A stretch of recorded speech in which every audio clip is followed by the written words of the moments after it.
Welcome back to my तिरंगा channel. दोस्तों, आप लोगों का मेरे चैनल पर फिर से स्वागत है। आप लोग मेरे चैनल में दोबारा आने के लिए बहुत बहुत धन्यवाद। और अभी हम लोगों ने पिछली वीडियो में समास पढ़ा था, हिंदी का टॉपिक था, हिंदी में से समास का टॉपिक लिया था। इसी प्रकार इसमें भी समास के आगे ही है। अभी तक हम लोगों ने समास के 4 भेद पढ़ चुके हैं और आगे के 2 भेद और बचे, तो इस वीडियो में हम दोनों भेद देख लेंगे। उससे पहले, आगे बढ़ने से पहले दोस्तों, अगर आप लोगों ने मेरे चैनल को सब्सक्राइब ना किया हो तो प्लीज़ सब्सक्राइब करें एंड बेल आइकन क्लिक करें ताकि आगे की अपडेट आप लोगों को मिलती रहे। तो चलिए आगे बढ़ते हैं, देखते हैं। आप लोगों ने समास की परिभाषा पढ़ ली पिछली वीडियो में, उसके भेद पढ़ लिए और उसके अव्ययी भाव पहला प्रकार, तत्पुरुष दूसरा समास और तीसरा समास है कर्मधारय और चौथा है द्विगु। अब आता है द्वंद्व समास और अगला आता है बहुब्रीहि। ये थे हमारे 6। तो सबसे पहले हम द्वंद्व समास देखते हैं। द्वंद्व समास क्या कहलाता है? द्वंद्व समास की परिभाषा क्या है? जिस समस्त पद के दोनों पद प्रधान हो तथा विग्रह करने पर और एवं या अथवा लगता हो तो उसे द्वंद्व समास कहते हैं। जिस समस्त पद के दोनों पद होते हैं वो प्रधान हो, मतलब एक ही समान हो, और जब हम उसका विग्रह करें तो उसमें और, एवं, या, अथवा ये सभी लग जाएं तो क्या हो जाएगा? द्वंद्व समास। इसकी पहचान क्या है? दोनों पदों के बीच में प्रायः योजक चिन्ह आता है। इसकी पहचान क्या है? जो योजक चिन्ह कौन सा कहलाता है? योजक चिन्ह कहलाता है। इस प्रकार से होता है, इस प्रकार से। ये है योजक चिन्ह। तो देखिए, इन सभी में आपको योजक चिन्ह लगे हुए मिलेंगे। तो चलिए आगे बढ़ते हैं, संधि को विच्छेद करते हैं। नदी और नाले, यहाँ पर पहचान क्या थी कि इसमें जो पहचान थी वो क्या थी? नदी, इसमें बोला नदी और नाले, तो इसमें और आया, और क्या है इसकी पहचान है? तो नदी और नाले, जब ये हट जाएगा तो योजक चिन्ह आ जाएगा इस प्रकार से। तो योजक चिन्ह हो गया तो हो जाएगा नदी नाले, और हट जाएगा और नदी नाले। पाप और पुण्य, इसी तरह और हट जाएगा तो पाप और पुण्य की जगह पाप पुण्य हो जाएगा, बीच में योजक चिन्ह लग जाएगा। सुख और दुख, और हट जाएगा सुख दुख हो जाएगा। इसी तरह गुण और दोष, और हट जाएगा तो गुण दोष हो जाएगा। देश और विदेश, और हट जाएगा तो देश विदेश हो जाएगा। अब या आया, या हमने बताया था इधर पर कि या आएगा तो भी यहाँ पर द्वंद्व समास होगा। तो ऊंचा या नीचा, ऊंचा नीचा, आगे और पीछे, आगे पीछे, आगे। अब अगला चलते हैं, नाक और कान, नाक कान, आचार विचार, आचार विचार, भला या बुरा, भला बुरा, राजा और प्रजा, राजा प्रजा, नर और नारी, नर नारी, खरा खोटा, खरा और या खोटा, खरा खोटा, राधा और कृष्ण, राधा कृष्ण, ठंडा या गरम, ठंडा गरम, छल और कपट, छल कपट, अपना और पराया, अपना पराया, मोल और तोल, मोल तोल, उत्तर या चढ़ाव, उतार चढ़ाव, तन और मन और धन, तो तन मन धन।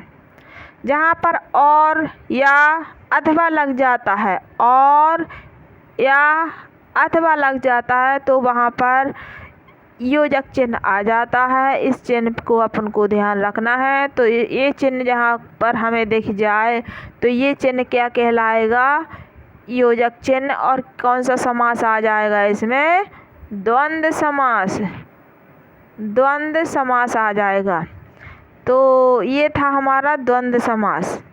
तो चलिए हम आगे चलते हैं। अब आया हमारा बहुब्रीहि समास। बहुब्रीहि समास में क्या आता है? बहुब्रीहि समास, जिस समस्त पद में कोई पद प्रधान नहीं हो, इन सब पदों में कोई भी पद प्रधान नहीं होना चाहिए, और दोनों पद मिलकर किसी तीसरे पद की ओर संकेत करते हैं। जब दोनों, कोई भी पद प्रधान ना हो और जब ये दोनों पद मिल जाए तो तीसरे पद की और संकेत करते हो, उसे बहुब्रीहि समास। दोनों पद जब मिल जाते हैं तो आगे जो पद बनता है वो किसी और की तरफ संकेत करते हो। जैसे बहुब्रीहि उसे क्या, जैसे कि नीलकंठ। नीलकंठ एक पक्षी भी है और नीला है कंठ जिसका, तो कौन कहलाता, वो भगवान शिव है। अगर नीलकंठ बस कहे तो वो एक पक्षी है, और नीला है कंठ जिसका, तो वो एक महादेव है। दोनों पद प्रधान होना चाहिए और अर्थ उसका तीसरा किसी और की तरफ होना चाहिए। इसी तरह से देखते हैं हम कि लंबोदर। लंबोदर क्या कहलाते, भगवान गणेश। लंबोदर, लंबा है जिसका उदर, सूंड जिसकी लंबी है, ये पेट लंबा है, तो क्या होगा उसका, लंबोदर गणेश जी।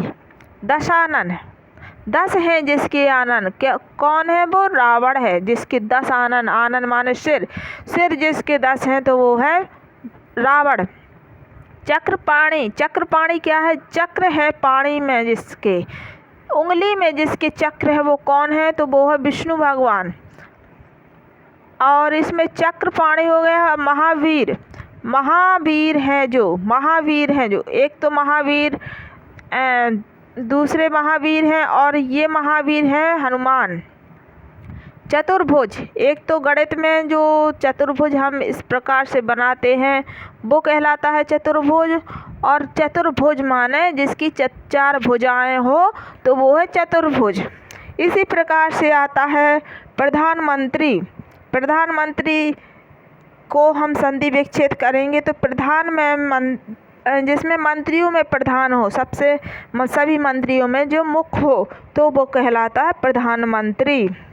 अगला आता है पंकज। पंकज क्या है, पंख के पैदा हो जो, पंख में पैदा हो जो, पंख माने कीचड़, कीचड़ में जो पैदा होता है वह कमल।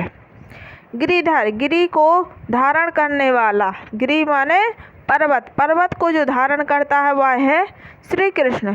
पर्वत को उन्होंने अपनी उंगली पर उठाया था, छिंगली पर, तो वो है गिरधर। पीतांबर, पीला है आंबर जिसका, वो है पीले वस्त्र कौन पहनते हैं, वो कृष्ण। निशाचर, निशा में विचरण करने वाला राक्षस, जो निशाचर माने रात में जो घूमते हैं वो निशाचर कहलाते। रात में कौन घूमते हैं, राक्षस घूमते हैं। 4 है लड़कियां जिसमें चौलड़ी, चौलड़ी क्या कहलाती, 4 है लड़कियां जिसमें, तो क्या है, माला। 4 है लड़ियां, लड़ियां माला होती है तो उसमें 3-4 लड़ियां होती है। इसी प्रकार इस माला में 4 है लड़ियां तो वो क्या हो जाएगी, माला। त्रिलोक, 3 है लोक जिसके, 3 लोक किसके हैं, भगवान शिव के 3 लोक हैं, तो त्रिलोक।